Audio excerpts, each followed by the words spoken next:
Bismillahirrahmanirrahim. Assalamualaikum warahmatullahi wabarakatuh. Alhamdulillahirabbil alamin. Allahumma shalli ala sayidina Muhammad wa ala sayidina Muhammad. Rabbi shrah li sadri wa yassir li amri wahlul 'uqdatam min lisani yafqahu qawli. Amma ba'du. Apa kabar anak-anak? Semoga selalu dalam lindungan Allah, diberikan kesehatan, keselamatan di dunia wal akhirah. Ya, anak-anak, hari ini kita akan bahas tentang pembinaan dalam bidang agama. Ya, yang mana kemarin kita sudah bahas tentang perjanjian Aqobah 1 dan perjanjian Aqobah kedua. Nah, tapi sebelum itu mari kita belajar berdoa dulu. Semoga ilmu yang kita pelajari ini barokah, bermanfaat, ya, memberikan kita keselamatan di dunia wal akhirah, serta kalian diberikan kesuksesan di dunia wal akhirah. Al-Fatihah. Doa selesai. Pembinaan dalam bidang agama. Nah, setelah Rasulullah Shallallahu Alaihi Wasallam itu beserta kaum muslimin nyampe di Yasrib atau yang disebut dengan Madinah, ya setelah Rasulullah hijrah ke Madinah. Nah, Rasulullah Shallallahu Alaihi Wasallam itu tidak langsung istirahat ataupun bagaimana, tapi beliau itu membangun landasan-landasan utama kepada masyarakat di sana. Apa itu?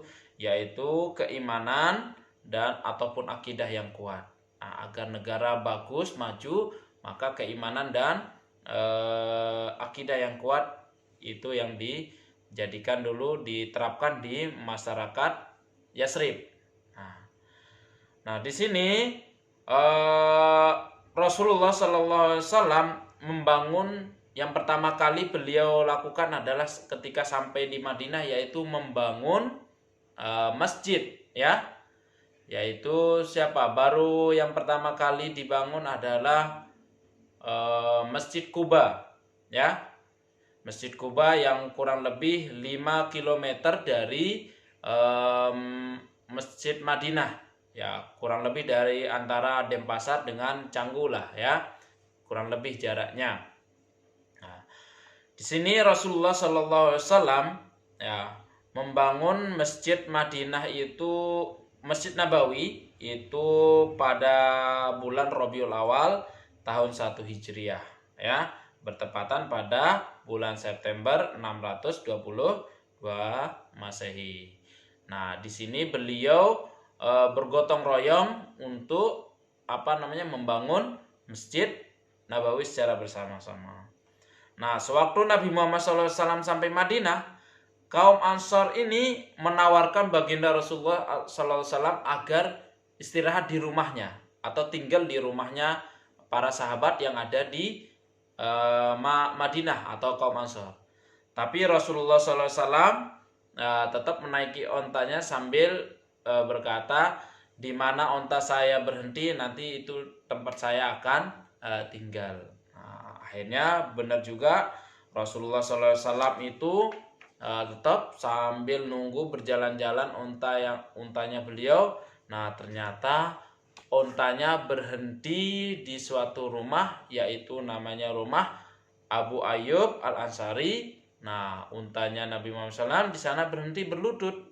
Nah, dan Rasulullah pun SAW turun, ya, dan bertanya kepada sahabat, ya, siapakah yang punya tanah ini?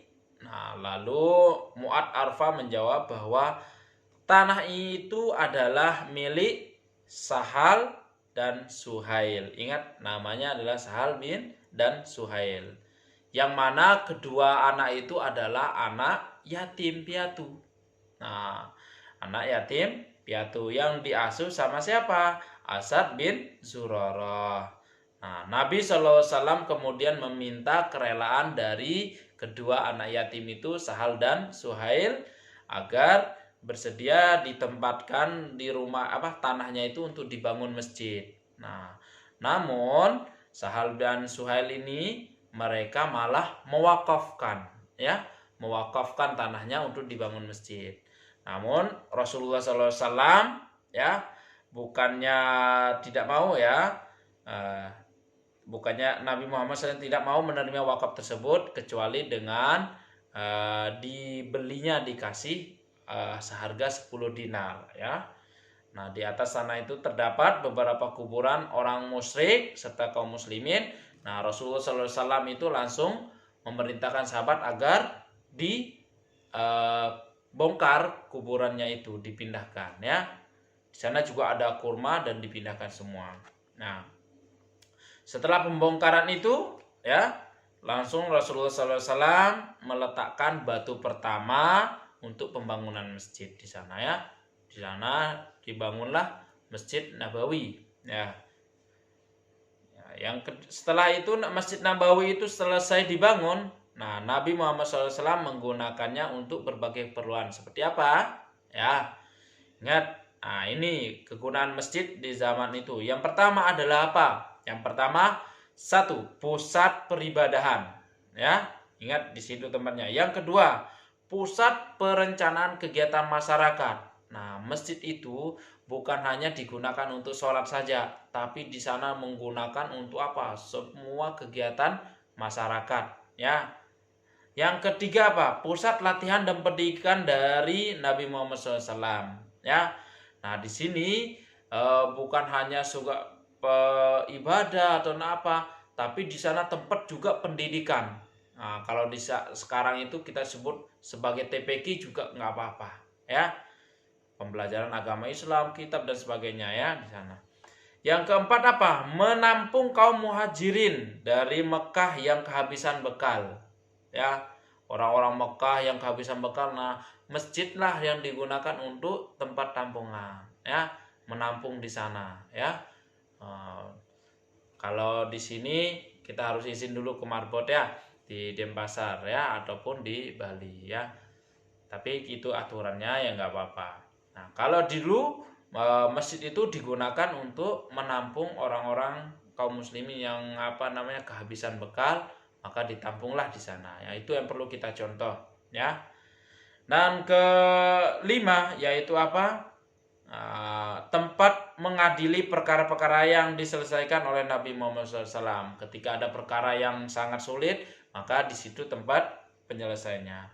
Nah, setelah Masjid Nabawi dibangun, nah, umat Islam berturut-turut membangun juga beberapa lain, diantaranya apa? Masjid Jumu'ah, nah, Masjid Gamamah, Masjid Bani Quraisyah, Masjid Ubay bin Ka'ab, dan Masjid Salman, dan Masjid Ali. Nah, Masjid Jumu'ah ini merupakan tempat Nabi Muhammad SAW melaksanakan sholat Jumat yang pertama kali, makanya disebut dengan Masjid Jumu'ah ya. Dan Masjid Gamamah itu merupakan tempat yang pertama kali digunakan sholat hari raya dalam Islam ya. Nanti kalau ada soal Masjid Jumu'ah itu masjid yang pertama kali digunakan untuk sholat Jumat namanya Masjid Jumu'ah. Sementara masjid yang pertama kali untuk digunakan sholat hari raya namanya Masjid Gamamah ya. Oke, itu saja untuk pembahasan kita. Mohon maaf kalau ada salah. Wabillahi taufiq wal hidayah. Nah, untuk anak-anak silahkan LKS maupun paket boleh dikerjakan sambil latihan ya. Assalamualaikum warahmatullahi wabarakatuh. Ilaliko.